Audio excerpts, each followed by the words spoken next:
अस्सलाम वालेकुम दोस्तों, मेरे पास क्लिनिक पे रोहन मौजूद है। आप देख रहे हैं लास्ट मंथ 27-28 मई को ये मेरे पास आया था और मैंने एक वीडियो बनाई थी, आपने देखी होगी, मैंने पेज पे लगाई थी और उसमें ये काफ़ी ज़्यादा ज़िद्दी हुआ था, रो रहा था। रोहन जो है वो प्री डायबिटिक है और इसकी डायबिटीज़ के मुतल्लिक जो स्टेटस था वो पिछली वीडियो में आपने देख लिया होगा। आज ये इसका सेकंड ये जो है फॉलोअप विज़िट है और इस विज़िट में जो कंप्लेंट जो इसके पेरेंट्स ने बताया मुझे कि इसको जो है वो कुछ दिन पहले यहाँ से जाने के बाद, जब ये लास्ट मंथ आया था, उसके बाद जब इसकी हमने मेडिसिन तो दी नहीं थी, सिर्फ इसको डाइट कंट्रोल पे और इसको ज़रा लाइफस्टाइल पे हमने रखा था। छोटा सा बच्चा है, लाइफस्टाइल ज़रा इतना ज़्यादा नहीं ये पाबंदी से उस पर अमल दरामद कर सकता, लेकिन इसने किया। इसके पेरेंट्स ने कहा कि इसने वही किया, जो डाइट आपने बताई थी वही इसको हम देते थे और ये लेता था। फिर ये क्या हुआ, कुछ इसको हो गया जॉन्डिस, जिसको हम पीला यरकान कहते हैं, वो हो गया। उसमें क्या हुआ, इसको ज़ाहिर वो एक्यूट वायरल हेपेटाइटिस होता है, तो उसमें जो है ना, किसी को भी हो भूख बंद हो जाती है, जिगर के फंक्शंस हाईली एबनॉर्मल हो जाते हैं। इसका भी ALT बहुत ज़्यादा जो है वो शूट कर गया था और उसकी वजह से इसकी जो है भूख है वो बहुत कम हो गई थी, बल्कि ये कुछ लेता ही नहीं था। उसकी वजह से इसका वेट लॉस भी शुरू हो गया, इसको वीकनेस भी होनी शुरू हो गई, पेशाब भी बहुत ज़्यादा पीला आना शुरू हो गया और इसकी वजह से ये बहुत ज़्यादा वीक हो गया।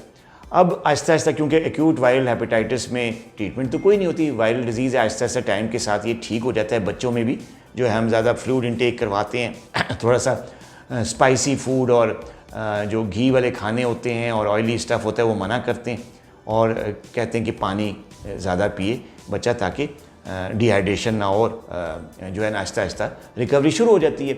इसकी भी रिकवरी शुरू हो गई है और अब रोहन की जो है वो हेपेटाइटिस तकरीबन रिकवरी में है और ALT अब इंशाल्लाह नीचे आएगा, इसका मुकम्मल तौर पे इंशाल्लाह 1 महीने के अंदर अंदर ये नॉर्मल हो जाएगा।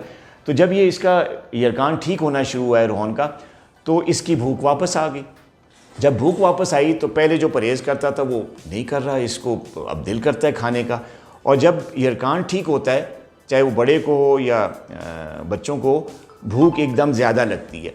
जब भूख ज़्यादा लगती है तो उस केस में इंसान खाने का दिल करता है, फिर जो सामने आता है इंसान का दिल करता है वो खाए। यही रोहन के साथ हुआ। अब ये बिस्किट खाता है, मीठी चीज़ें भी खा रहा है और जो सामने इसकी चीज़ आती है ये खाता है और बार बार इसको भूख लग रही है। ये एक नेचुरल फिनोमेना है जो कि हेपेटाइटिस ठीक होने के बाद ऐसा होता है। तो इसकी वजह से इसका शुगर अब हाई होना शुरू हो गया। तो रोहन जब आया है मेरे पास अभी, तो इसका भी अभी फास्टिंग लेवल भी बढ़ा हुआ है, रैंडम लेवल भी 300 से ऊपर जा रहा है। तो अभी फिर मैंने इनको थोड़ी बहुत दवाई शुरू करने का इनके पेरेंट्स को कहा है और इनको कहा है कि आप इसको ज़रूर खिलाएं, ज़ाहिर भूख लग रही है, लेकिन लो कार्ब डाइट दें।